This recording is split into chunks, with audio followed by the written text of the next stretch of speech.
eu estou querendo fazer a formação de uma triose. Isso aqui é uma triose, o gliceraldeído, 3 carbonos, triose de fosfato. É uma das trioses, ok? Para que eu tenha formação de uma triose fixada, eu não posso ter uma única ribulose fazendo essa reação. Eu preciso que isso ocorra 3 vezes.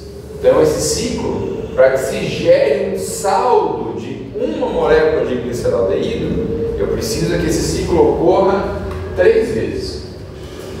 E obviamente, 3 carbonos fixados vão dar uma molécula de 3 carbonos. Então, ocorrendo 3 vezes, a gente vai ter a formação de 6 moléculas de 3 carbonos. Eu consigo então regenerar 3 moléculas de 5 e sobra uma molécula de 3. E assim o ciclo consegue continuar. Então, cuidado com essa analogia que a gente fala. Quando a gente vê uma roda, a gente fica assim, fez uma vez, fez outra vez. Não, ela está assim, girando. É colocar o tomate na frente e deixar ela passar. Molho. Beleza? Então isso aí não para. Nessa parte de regeneração, ocorre o uso de 3 moléculas de ATP. Então se eu fizer 3 vezes aqui, o ciclo inteiro, eu vou ter o consumo de 6 mais 3, 9 ATP e 6 NADPH.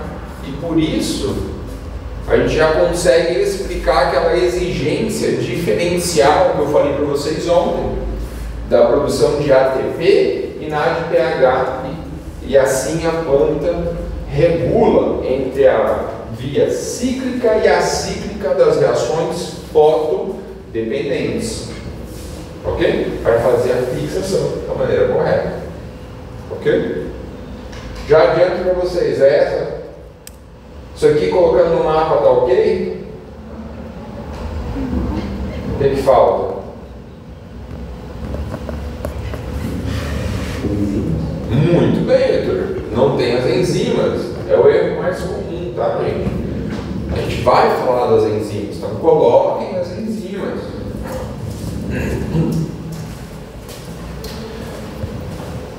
E a primeira, deixa eu ver se é isso. Não, antes de falar aqui. A gente vai ter então a formação de frutose 6-fosfato, que é um intermediário chave, que leva então à ramificação para a regeneração da ribulose do 5-bisfosfato ou geração de produtos que permitem então a formação de amilo. Essa reação das pentose-fosfato, a gente tem muitas reações que fazem a conversão da hexose-fosfato para a pentose. Foi isso que a gente viu na via das pentose. Só que o sentido inverso, na verdade, é o ciclo redutor. E isso ocorre no cloroplasto por quê? É uma organela que tem todas as enzimas da via oxidativa e mais enzimas adicionais. E é justamente essas enzimas adicionais que acabam fazendo com que esse sentido das reações, que são reversíveis, se torne o contrário. Elas impulsionam por alterar a razão das massas. Beleza? Essas enzimas adicionais que acabam tornando esse ciclo redutor irreversível. E a gente vai ver isso. Beleza? Então, feitos esses comentários gerais sobre o ciclo, vamos ver agora as reações uma por uma. A primeira reação, que é a etapa de fixação, é o que a gente vai descrever aqui nas plantas C3. Vocês vão escutar, tá? Alguém que já fez aqui cultivo de células vegetais com o professor Patrício? Não? Já? Já ouviu falar do ciclo C3, C4? Já. Então, vocês vão ver isso e vocês vão lembrar de mim. Então, você achou que passar em bioquímica você ia me esquecer? So sorry. Não, eu vou voltar, fantasminha lá, para te dar um oi. Então aqui, as plantas C3, elas são chamadas assim justamente porque o primeiro produto dessa fixação tem 3 carbonos e é a molécula de 3-fosfoglicerato que a gente acabou de falar. A enzima que faz isso é a ribulose 1,6 5-bisfosfato carboxilase oxigenase. Mas agora que vocês já foram apresentados, vocês podem chamar ela de rubisco. Tá? Então o nome oficial dela é aquele nomezão e o apelido é rubisco. Eu falo para vocês, se vocês conseguirem solucionar o problema que a rubisco tem, seria uma das grandes áreas da parte de plantas, tá? Da biotecnologia, porque ela tem uma grande falha, ela é muito importante. Talvez uma das enzimas mais presentes no mundo, por conta da quantidade de plantas, algo existindo bactérias, mas ela tem um problema que a gente já vai falar. Vamos primeiro falar do que ela faz. Ela faz a ligação covalente entre o dióxido de carbono e a ribulose, um 5-bisfosfato, gerando então, por clivagem no intermediário formado, 2 moléculas de 3-fosfoglicerado. Ela é responsável por fixar nas plantas C3. Ela tem 2 formas, a forma 1, que tem 8 subunidades grandes e 8 subunidades pequenas, e justamente na subunidade grande é o sítio catalítico, e a forma 2, que é de bactérias, que é bem menor. Tá? As bactérias conseguem algumas fixar também, não geram aquela oxigênio. Tá? Aqui é só um mecanismo reacional, não é para vocês decorarem, nem assustarem, não cobre o mecanismo reacional.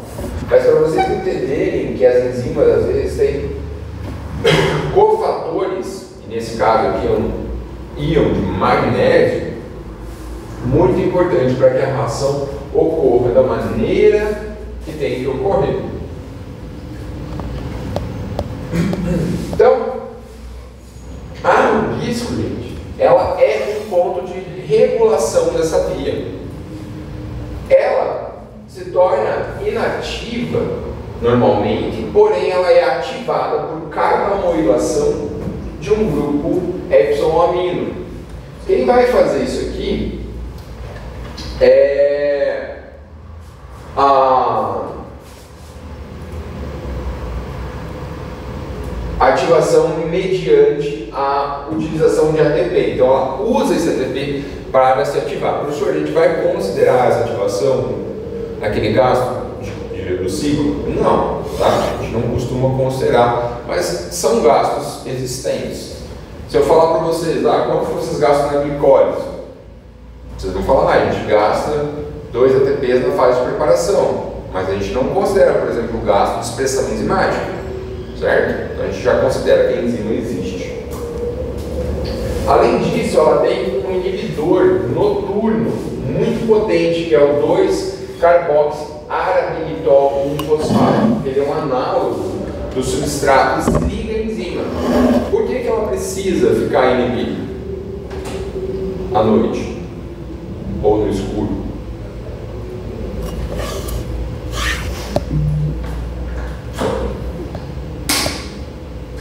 Só vai ficar produzindo, gastando ATP aí.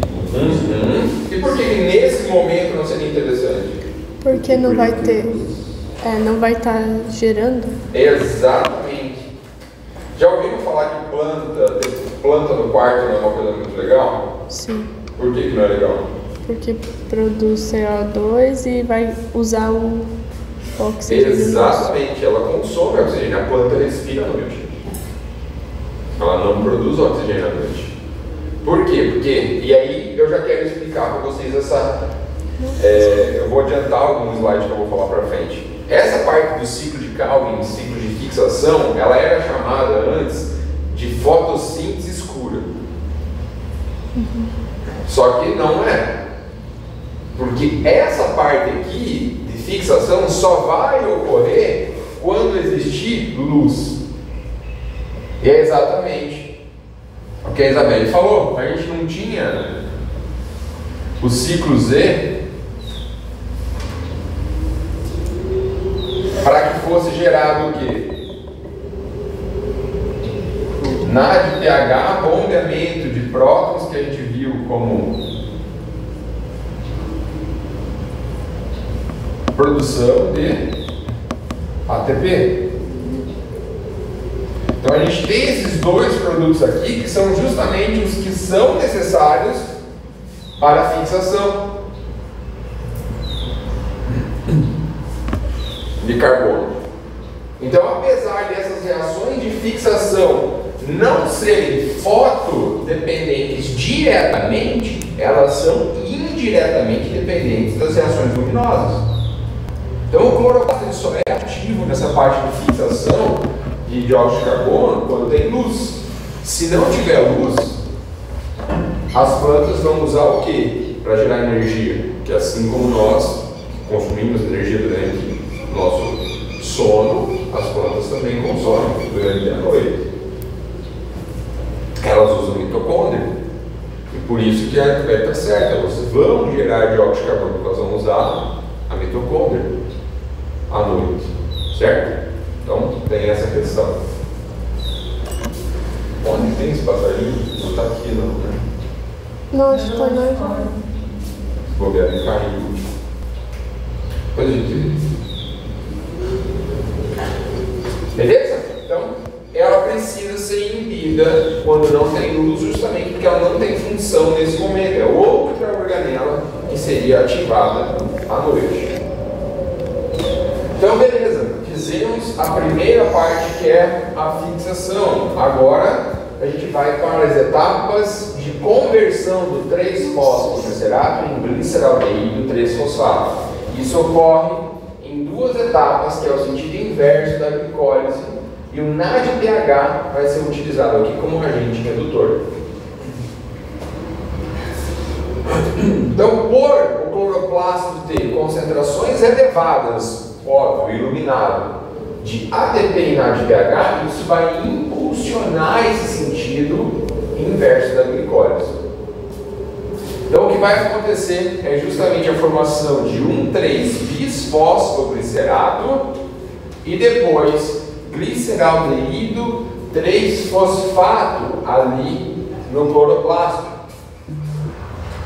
O gliceraldeído 3-fosfato, gente, ele pode, então, ser convertido em dihidroxiacetona. Por quê? A gente viu essa enzima lá na via glicolítica, um se converte no outro. Tendo os dois, eu consigo formar frutose, eu não, né? Mas as plantas conseguem formar frutose no 6-bisfosfato nessa situação e podem gerar, em última instância, reserva como amido. Porém, as folhas mandam nutrientes fixados para outros tecidos através de estileno e fluênio, certo? Então vai ter aquela troca lá. A dihidroxiacetona pode passar para o citosol, sendo também convertida novamente em gliceraldeído 3-fosfato. Esses dois podem formar frutose, 6-fosfato e gerar sacarose. E aí sim a planta pode enviar sacarose para outros tecidos. De ver, certo? Professor, existe algum impedimento da planta usar o gliceraldeído no citosol para na glicólise e assim produzir energia? Não. O que direciona isso? Razão das massas. Ou seja, a necessidade energética daquele tecido vegetal no dado momento. Beleza? Óbvio, estando iluminado, maior parte vai ser fornecida de energia pela própria fotossíntese, mas essa energia é indiretamente formada pela própria fotossíntese. Tá? Então a gente tem essa possibilidade de atuação. Ok? Então a gente já fez a segunda etapa aqui, que é a conversão a gliceraldeído 3-fosfato. E agora vem, para a gente fechar o ciclo de Calvin, a regeneração da ribulose 1,5-bisfosfato. Então aqui, eu preciso regenerar aquelas 3 moléculas de ribulose 1,5-bisfosfato para que o ciclo continue ocorrendo sem colapsar. Então a gente vai ter uma via cíclica formada por essa parte junto com as etapas 1 e 2 que nós vimos. Aqui teremos intermediários de 3, 4, 5, 6 e 7 carbonos a atuação da aldolase e transcetolase que nós já vimos, e aqui uma enzima especial que é a cedoheptulose 1,7-bisfosfatase. É justamente essa enzima aqui que é exclusiva dos plastídeos e permite então a realização de ciclo redutor das ketoses fosfato. E aqui nós temos o nosso, aliás, o ciclo redutor que ocorre nas plantas. Então, olha, a gente tem gliceraldeído 3-fosfato, dihidroxiacetona, gliceraldeído e outro gliceraldeído aqui. Ok? Então a gente tem essas entradas de molécula de 3 carbonos. Então a primeira reação é da aldolase, utilizando gliceraldeído e dihidroxiacetona para formar frutose 1,6-bisfosfato. Ela sofre a ação da FPPase 1, que nós já vimos. Lembra? Gerando então frutose 6-fosfato. Essa daqui sofre a ação da transcetolase como a segunda molécula de gliceraldeído 3-fosfato e assim gera eritrose 4-fosfato e xilulose 5-fosfato.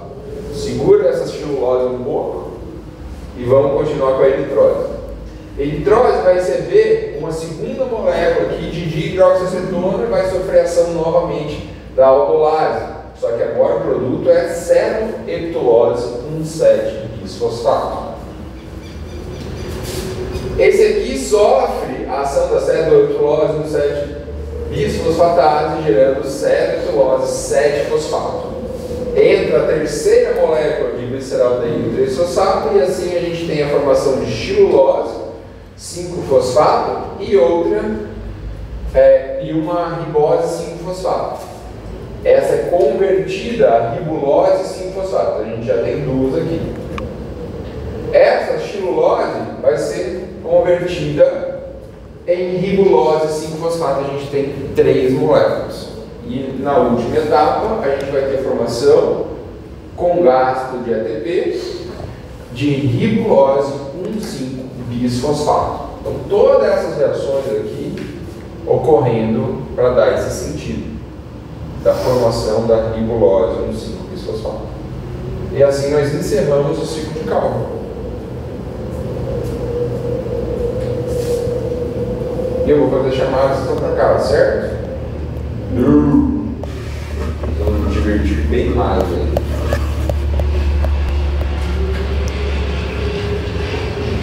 Então aqui é só o papel do TPP como transportador. Eu não lembro aqui, gente. Isso eu quero só fazer um adendo. Se a nova versão do Lehninger corrigiu essa figura, mas essa reação aqui, ó, estava com um sentido contrário na 7ª edição. Vocês têm, acho que disponível hoje a 8ª, né? Na biblioteca. Então, só cuidado, porque essa daqui eu corrigi, tá? Então, aqui estava o sentido contrário, que não faz isso com menor lógico, tá? Então, 3 voltas no ciclo vão fazer a fixação de 3 moléculas de dióxido de carbono, vai utilizar um fosfato para formar a triose do fosfato e assim a gente tem também o gasto de 9 ATP e 6 NAD pH. Por isso que eu falei para vocês dessa razão diferencial das reações fotodependentes. Beleza? A questão é, sem luz, a gente não vai ter as reações fotodependentes ocorrendo. Seria esperado, então, que essa fixação interrompesse? O que você acha, Sofia? Você acha que se eu tirar, tem uma planta que está iluminando? Ela, obviamente, eu falei para você, ela está fixando dióxido de carbono, tem luz. Se eu tirar ela da luz, colocar ela no extremo escuro, ela vai continuar fixando? O que você esperaria? Eu acho que não, mas se eu tiver uma reserva... Ah, excelente! Excelente! E é justamente o que a gente observa. Isso já foi feito alguns experimentos com algas. Então, por exemplo, tem um experimento muito bonito que eu gosto de comentar, que é o seguinte: eles colocaram uma alga, célula de alga. Inicialmente, então, tem aqui alga verdinha, né? Vamos pegar uma carinha. Então as algas estão aqui, não é um verde, mas tá bom já. Então aqui eu vou colocar ela iluminada, porém, nessa situação aqui, eu não tenho dióxido de carbono. Certo? Então, obviamente, aqui não tem como ela fixar, concorda? Então, aqui beleza. Num segundo momento do experimento, não tem luz.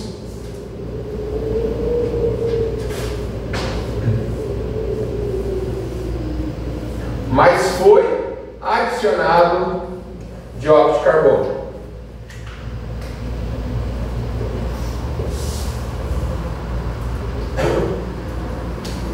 O que vocês acham que foi observado aqui?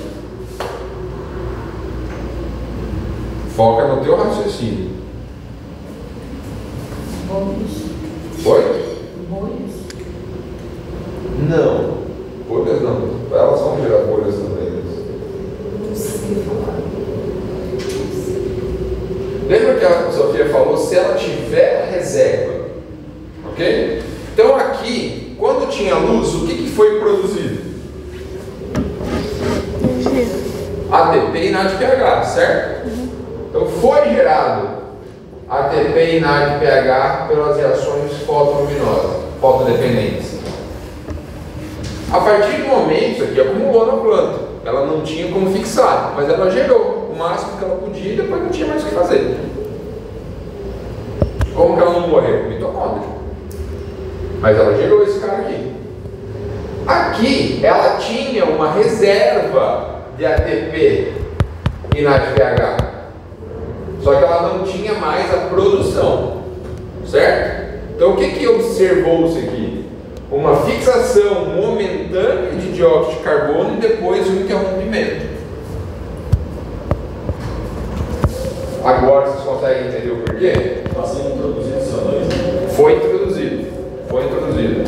Encheu aqui de CO2. Ela fixou até enquanto existia NADPH.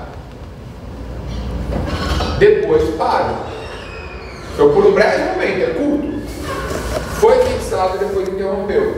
A explicação bioquímica é: não tinha luz para as reações fotodependentes suprirem com ATP e NADPH a fixação. Ok? Então aqui também explica o porquê que é errado falar que a reação de fixação de dióxido de carbono é uma reação, a fotossíntese escura. Não, ela nem ocorre no escuro. Aqui, por um breve momento, ocorreu e depois essas células sobreviveram como? Usando a mitocôndria. Aí sim, elas começaram a consumir as reservas que elas tinham de outros nutrientes para gerar energia. Certo? Deixa lá uma planta no escuro para sempre se ver. Vamos ver, né? Beleza?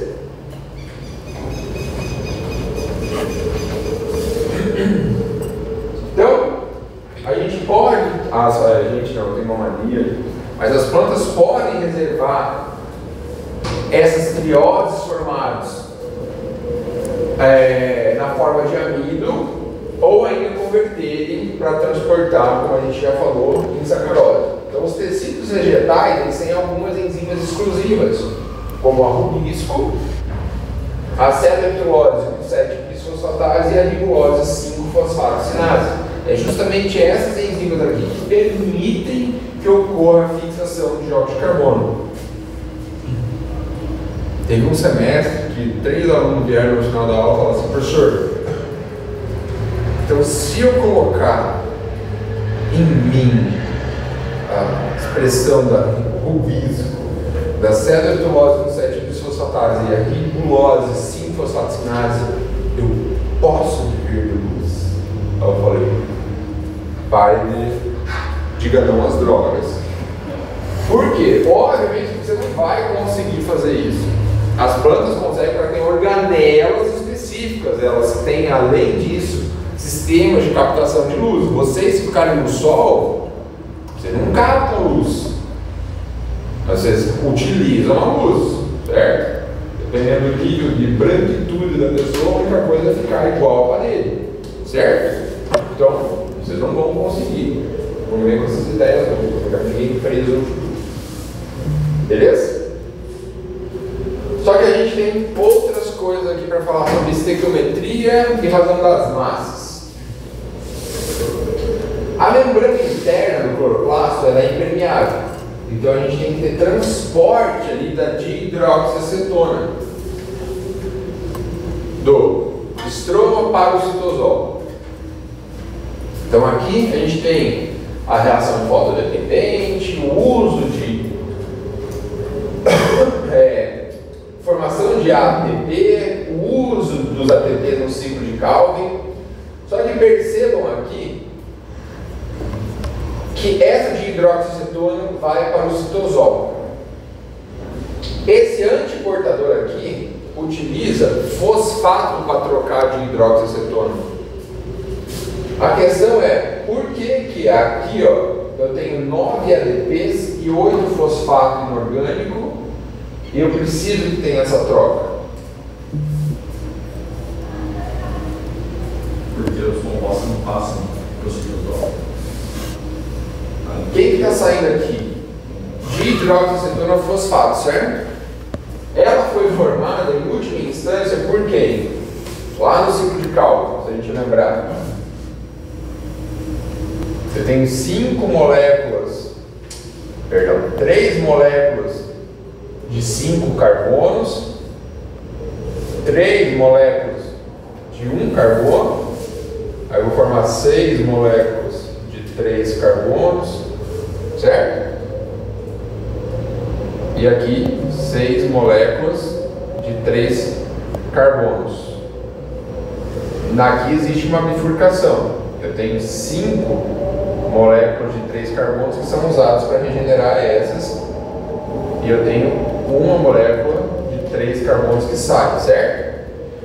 Esse gliceraldeído aqui gera a dihidroxiacetona, que é justamente quem está saindo ali, beleza? Ok.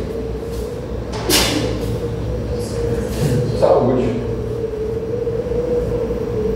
Isso é o que eu estou mostrando para vocês. 3 ATPs, 3 ADPs e aqui 6.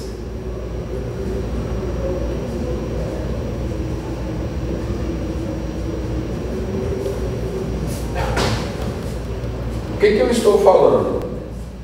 Então aqui quando sai nesse antiportador, está saindo a dihidroxiacetona e está entrando um fosfato inorgânico. Por que é essencial que esse fosfato entre?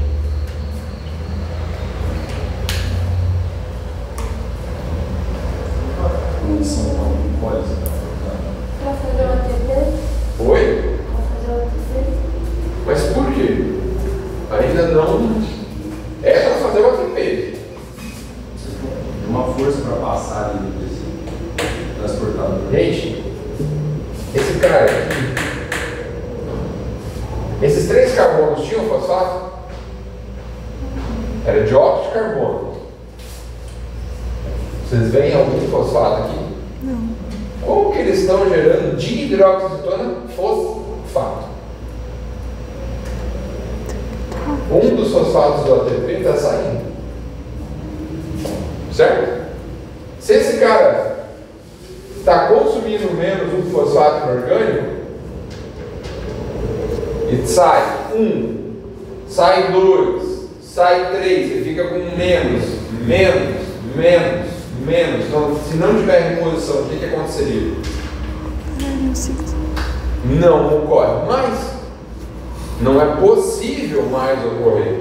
Então eu preciso dessa reposição do fosfato quando eu tenho a saída da dihidroxiacetona, porque a planta, o cloroplasto da planta estaria perdendo fosfato inorgânico até o momento, e é aquela coisa, é reserva.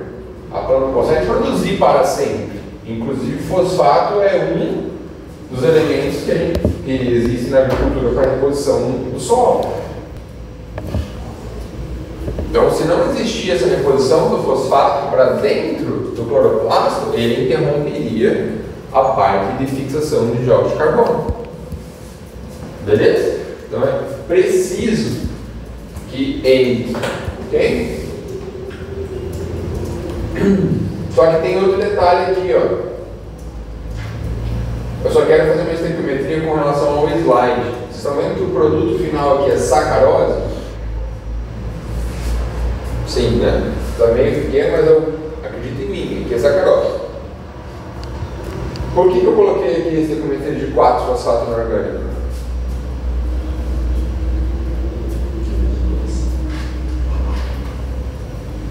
Ali está 1. Então, só que está com problema esse estequiométrico aqui de slide.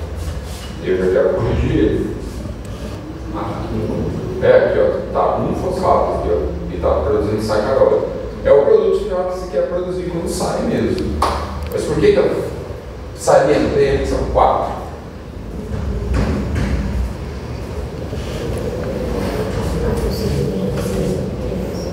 Vamos lá, sacarose é formada por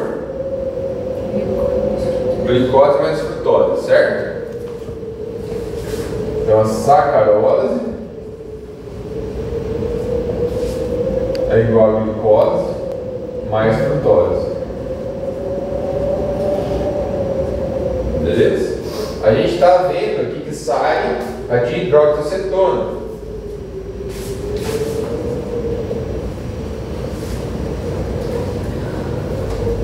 Acetona fosfato.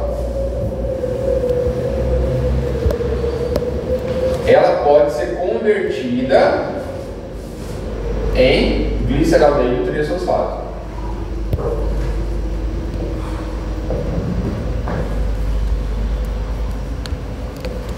Esses dois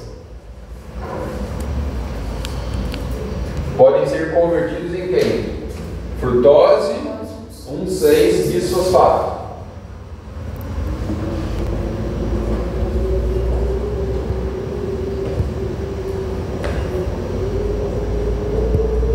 Esse cara aqui pode gerar frutose 6-fosfato, pode gerar frutose, pode em última instância também gerar glicose. Beleza? Então, se para gerar glicose eu preciso de 2 desses, né? 1 de cada um, e para frutose eu também preciso de 1 de cada um, eu preciso de quantas trioses para gerar uma sacarose? 4. Certo? Então, por isso que essa estequiometria eu fiz questão de salientar ali. Eu preciso de 4 fosfatos que saem e que também devem entrar. Tá? Mas isso para glicose e a frutose juntas já. Para gerar uma molécula de sacarose. É dedicado. Isso. Né? Um desse para gerar um desse. Um desse para gerar um desse. Ou seja, 2 de cada um para gerar sacarose. Beleza? É por isso que eu só quero salientar ali no slide da figura do Lehner fica com essa falha. Belezinha? Além disso, é interessante a gente falar desse transporte aqui com relação à biossíntese e o gasto. Então, entre o citosol e o estroma, a gente está vendo então, a passagem de dihidroxacetona com entrada de fosfato. A gente tem essa conversão para gliceraldeído, formação de 1,3-bisfosfoglicerato e 3-fosfoglicerato. Ao mesmo tempo que o 3-fosfoglicerato pode entrar no estroma, gerando 1,3-bisfosfoglicerato e gliceraldeído trisfosfato. Então aqui ó, eu tenho por ação do transporte de equivalentes redutores junto com o fosfato a geração de NADH e ATP. Então durante a fase luminosa o cloroplasto sustenta a célula, porque aqui a gente está vendo somente a geração de NADPH e ATP. Aí você fala assim, sustenta somente Calvin, certo? Errado. Sustenta toda a célula enquanto existe luz. A partir do momento em que não existir esse suprimento de NADH e ATP, vai ser fornecido pela glicólise, pela mitocôndria. Então, durante a luz, sim, a planta sustenta tudo a partir das reações fotodependentes. Ok? Então, a gente tem esse transporte de equivalentes redutores. Beleza?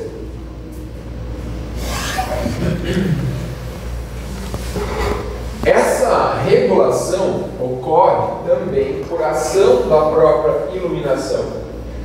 Ocorre a alcalinização do estroma, assim como essa mudança de pH leva à liberação e aumento da concentração do íon magnésio do próprio estroma. Isso leva à ativação da rubisco e da frutose 1,6-bisfosfatase, que assim movimenta toda essa via metabólica. Então a planta tem vários tipos de regulação, todos movimentados inicialmente pela luz. O próprio sistema da ferredoxina tiorredutase leva àquela redução de ponte de sulfeto, justamente por elétron que vem aqui, da ferredoxina, ou seja, de uma reação fotodependente. Essa transferência leva então à ativação da ribulose 5-fosfatidinase, frutose 1,6-bisfosfatase, cerebapitulose 1,7-bisfosfatase e gliceraldeído 3-fosfato desidrogenase, enquanto inibe a glicose 6-fosfato desidrogenase, que seria uma enzima que não seria necessário naquele momento em que tem luz. Beleza? Então é o próprio elétron lá dos fotossistemas. Assim a gente encerra a parte de ciclo da via C, o ciclo C3, o ciclo de Calvin e a regulação. O que eu vou falar agora? De outros ciclos que estão ligados a essa parte da fotossíntese. O primeiro deles é o que a gente chama de fotorrespiração. E agora sim, o que é a fotorrespiração?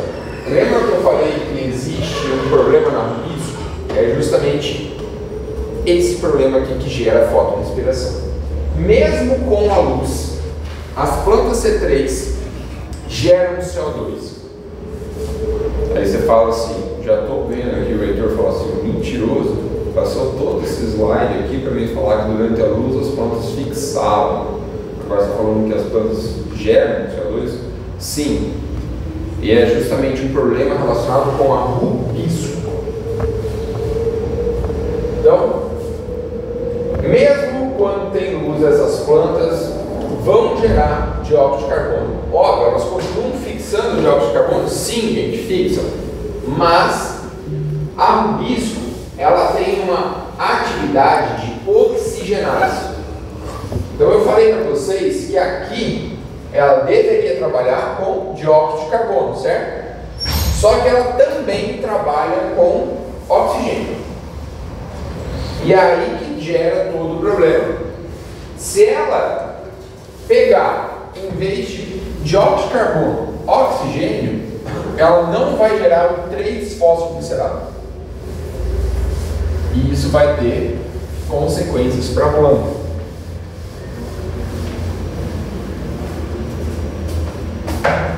Então, se ela não pegar o dióxido de carbono, vai ocorrer a formação do 2-fosfoglicolato. Esse intermediário não permite, então, regeneração, em última instância, da ribulose 1,5-bisfosfato. Isso acabaria colapsando também o ciclo de Calvin. Ok? Então a gente tem essa formação de duas moléculas, 1,3-fosfoglicerato e 2-fosfoglicolato. Para que a planta corrija isso, ela vai fazer a via do glicolato, que serve para regenerar o 3-fosfoglicerato. Então aqui, o 2-fosfoglicolato, ele vai sofrer ação no cloroplasto da fosfatase gerando glicolato. Esse cara é exportado para o peroxissomo, onde ele vai sofrer ação da ácido glicólico oxidase, gerando glioxilato. Tá? Professor, mas ele falou que tinha o ciclo do glioxilato? Sim, tem. Não é essa via que nós estamos falando agora. O glioxilato vai sofrer transaminação usando serina, gerando glicina. A glicina é exportada do peroxissomo indo para a mitocôndria. Olha só o BO, por conta de pegar o oxigênio. Essas duas moléculas de glicina vão formar então serina, liberando dióxido de carbono. E aqui está o porquê que se libera dióxido de carbono nessa via. A serina sai então da mitocôndria, retornando ao peroxissomo, onde ela sofre a reação de transaminação para fechar esse ciclo, gerando hidróxido piruvato. Hidróxido piruvato lá no peroxissomo sofre redução, gerando glicerato. E o glicerato retorna então ao cloroplasto, lá no estroma, onde ele vai sofrer fosforilação usando ATP, gerando 3-fosfoglicerato. Então aquele 2-fosfoglicolato regenera o 3-fosfoglicerato. Mas para isso teve que ter gasto de energia. Beleza? Então, isso daqui faz com que ocorra consumo de oxigênio e liberação de dióxido de carbono por uma inespecificidade da rubisco. Só que tem um problema. Vocês estão vendo esse slide bem grande aqui que está com o nome de fotorrespiração? Você concorda com esse nome? Hein, Igor? Você acha que é um bom nome? Fotorrespiração.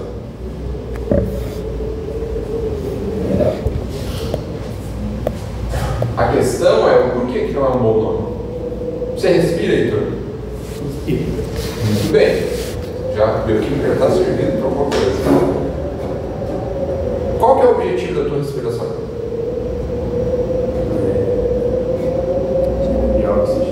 Gerar energia. Gerar energia. É para isso que a gente respira. Tanto é que se você fizer a prática que a gente faz toda aula de correr por primeiro, você vai aumentar a respiração. Por quê? Teu corpo está demandando mais energia. Você vai respirar mais rápido. Não é? Então, se a respiração em si gera energia, esse cara aqui está gerando energia? Não, ele está consumindo. Então, esse nome não seria o ideal. Então, apesar de gerar dióxido de carbono com a luz, por isso que eles chamaram de fotorrespiração, não seria o nome correto. O nome correto é ciclo oxidativo fotossintético do carbono. Está muito grande? Ciclo C2. Então esse é o nome ideal, porque nesse ciclo se consome energia e se gera dióxido de carbono em plantas, tá? Mesmo na presença da luz. Professor, se a gente usar fotorrespiração na prova, você diz vai que uma... Eu não vou considerar errado ali, mas vai que uma questão seja assim, vocês ficam usando fotorrespiração e a próxima questão é por que o termo fotorrespiração está errado? Aí você já diz, meu Deus, eu escrevi 15 linhas na questão anterior. Não vou considerar errado, tá? Porque é um nome que é usado, mas eu quero que vocês entendam que ele não é o certo, por conta dessa diferença entre respiração e a consumo de energia, tá? Então tudo isso por conta da inespecificidade da rubisco. Só que agora eu quero que vocês usem os conceitos de química agora. Mas é uma química que vocês vão usar na vida. O energético que você estava tomando ontem, Gabriel, tinha gaseificação? Era gaseificado, né? ele perde mais gás, quente ou frio? Quente, tá? É muito mais rápido. Vocês vão deixar um refrigerante choco rapidinho, se vocês abrirem ele quente, ele vai perder todo aquele dióxido de carbono rapidinho. Gelado, ele custa mais a perder. Por quê? Porque existe uma melhor solubilização do dióxido de carbono em temperaturas mais baixas. Ok? Além de ficar mais gostoso para tomar, né? Refrigerante quente ninguém merece. Ou seja, existe uma diferença na solubilidade do dióxido de carbono em relação à temperatura. Beleza? Vocês esperariam que uma planta C3 se desenvolvesse melhor em ambientes mais quentes ou menos quentes? Menos quentes, tá? Uma planta C3 se desenvolve melhor em ambientes menos quentes. Por quê? Nessa temperatura existe uma maior solubilização do dióxido de carbono. Beleza? Que é óbvio, a planta precisa fazer essa solubilização para que a enzima consiga fixar. Então vem o dióxido de carbono do ar, solubiliza naquela parte aquosa da planta e assim a planta fixa. Ok? Agora, se eu tiver duas situações, aumento de temperatura, aumento de intensidade luminosa, que também acaba favorecendo o aumento da temperatura, né? Se vocês saírem agora, faz quente, porque o sol está vindo, beleza? A gente teria um problema nas plantas C3, e por isso a gente vai ver o ciclo das plantas C4. Diferente das plantas C3, o primeiro intermediário formado não é o 3-fosfoglicerato, mas sim um intermediário de 4 carbonos.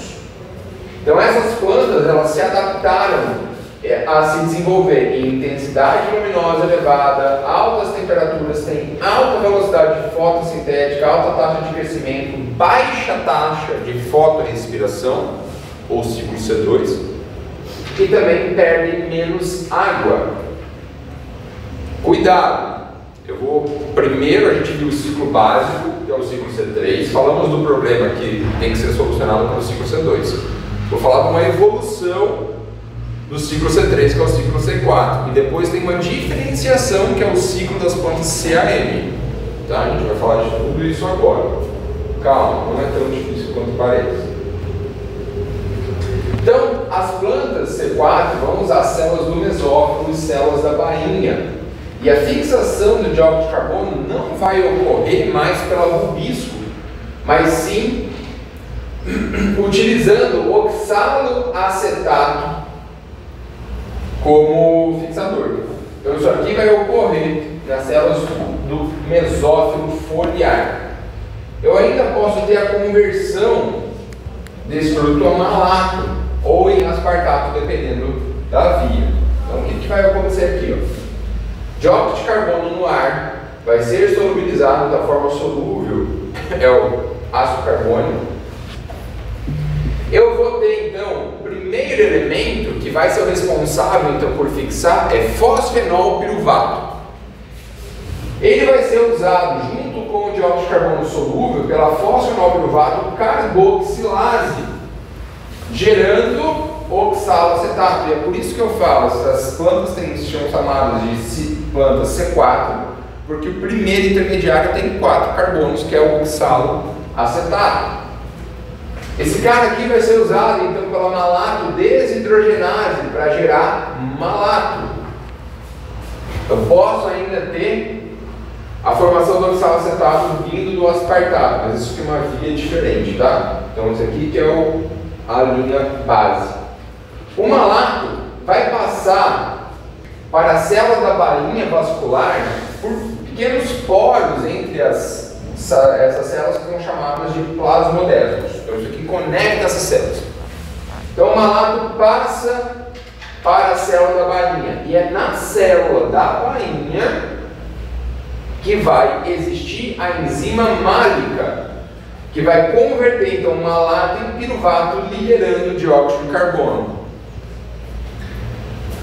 Vamos primeiro fazer o piruvato voltar para cá? Então o piruvato passa através do plasmodérmico, retornando então para a célula do mesófilo, onde sofre a ação da piruvato fosfato discinase, que usa ATP gerando AMP mais pirofosfato inorgânico. Esse pirofosfato pode ser usado, então a gente vê como o consumo de 2 ligações de energia, ou 2 ATPs em ATP, gerando fosfenol piruvato novamente. Então aqui já fechou o ciclo, beleza?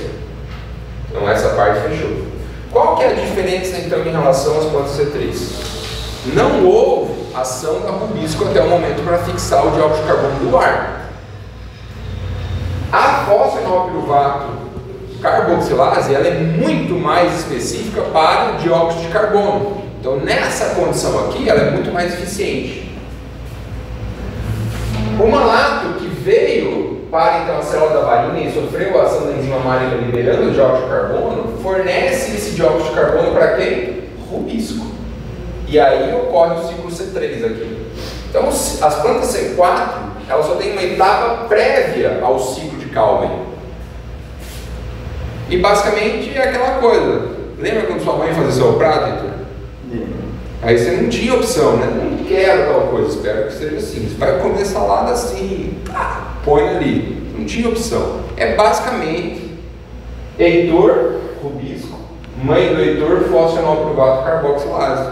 Não tem opção, vai comer o capuz. E aqui a rubisco então se torna muito mais eficiente, não por conta dela, mas por conta da reação prévia da fosfenol piruvato carboxilase. Beleza? Essa que é a ideia das plantas C4. Tranquilo, tem? Viu como não é difícil? Ô professor, Fala. essa última etapa ali que usa o CO2, que é o ciclo de Calvin. Exatamente. Aqui vai fazer todo esse ciclo aqui, ó. Mas ali é bem reduzido. Sim, aqui é só foi suprimido tudo, né? Tá. Como a gente já viu o ciclo antes, aí aqui eu não fiz de novo, mas ele faria todo o ciclo novamente. Tá. Tá bom? Dúvidas? Muitas. Muitas? Então agora é o momento, já vai fazendo. Tá, o exemplo da mãe do Heitor ali da carboxilase obriga o rubisco ao quê? A receber somente dióxido de carbono. Aqui não tem oxigênio disponível, aqui não é ar. Aqui veio somente dióxido de carbono, que na verdade não veio na forma solúvel, ele veio na forma de malato. Ele já estava fixado. Então aqui quando liberou o dióxido de carbono, só tinha ele para o rubisco receber. Então não tem aquela escolha, oxigênio ou dióxido de carbono. Não, é só dióxido de carbono. Acabou. Tá?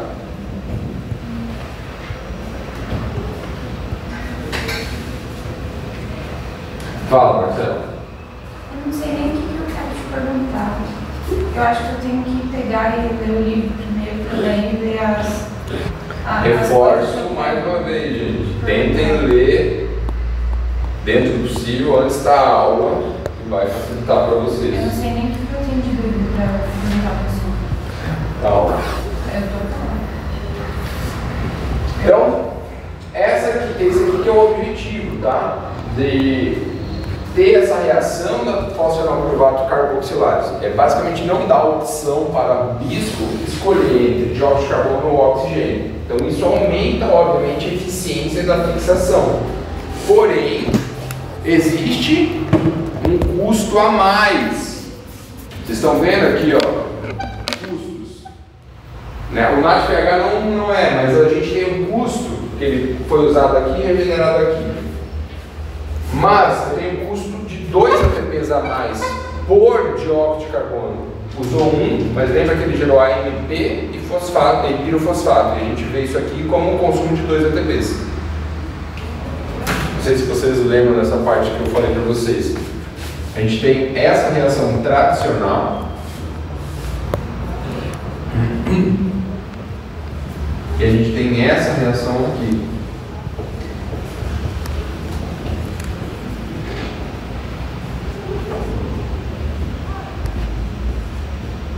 O ΔG dessa reação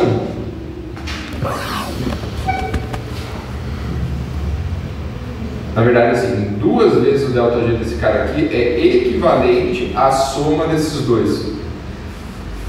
Então, por isso que a gente vê como consumo de 2 ATPs, porque normalmente a gente consome ATP dessa forma, ATP para ADP. Aqui está fazendo uma forma diferente, então é energeticamente equivalente. Tá? Então, a gente teria esse consumo de 2 ligações de energia para fazer a fixação. Mas eu acabei de falar para vocês que nessa condição de maior luminosidade ou maior temperatura, essas plantas se desenvolvem melhor que as plantas C3. Por quê?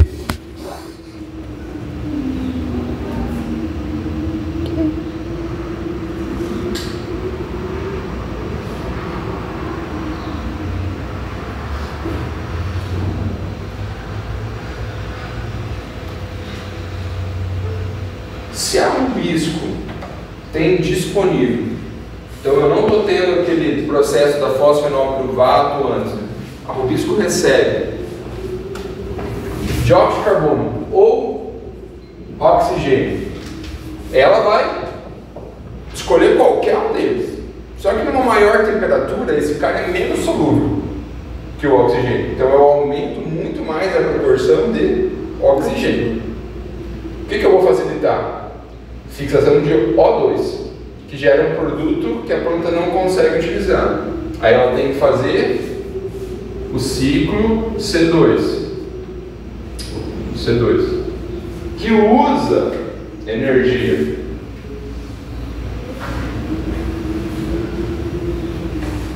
Então eu tenho um gasto, a planta fica gastando muita energia para desfazer um erro da Rubisco. Então ela fixa O2, fica um pouco de CO2. Desfaz a fixação via ciclo C2. As plantas C3 vão ter muito desperdício de energia para corrigir o erro da Rubisco. Nessa condição, apesar das plantas C4 gastarem mais para fazer cada fixação, ela é muito mais eficiente. Então ela não tem que desfazer um erro.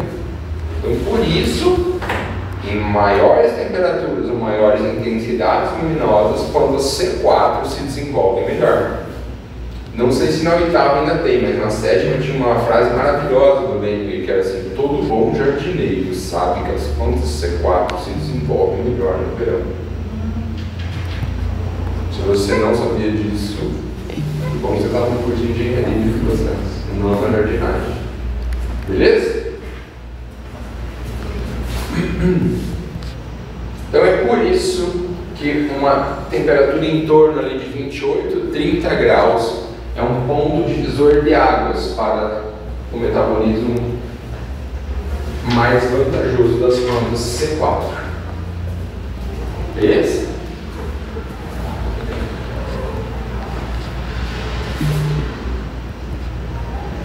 Vamos fazer o último? Já estou só aqui, só existindo. Vamos falar das plantas CAM. Então a gente falou da C3, falou da C4, que tem uma etapa antes, e agora vamos dar um passo a mais. As plantas CAM são cactos e abacaxis. Vamos já dar pelo menos um alívio. Não tem nada além da bivia. Elas fazem o ciclo C4.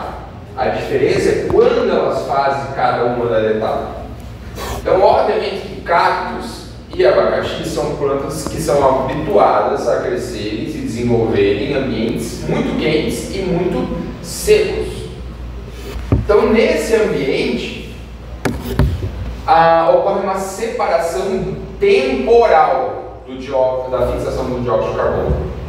Vamos lá. De dia, as plantas vão ter a parte fotodependente, concorda? Porque tem luz. Só que se ela abrir o estômago, então aqueles poros das folhas, ela vai perder muita água. Então, nesse momento, seria prejudicial para essas plantas devido ao ambiente no qual elas estão abrirem os estômagos.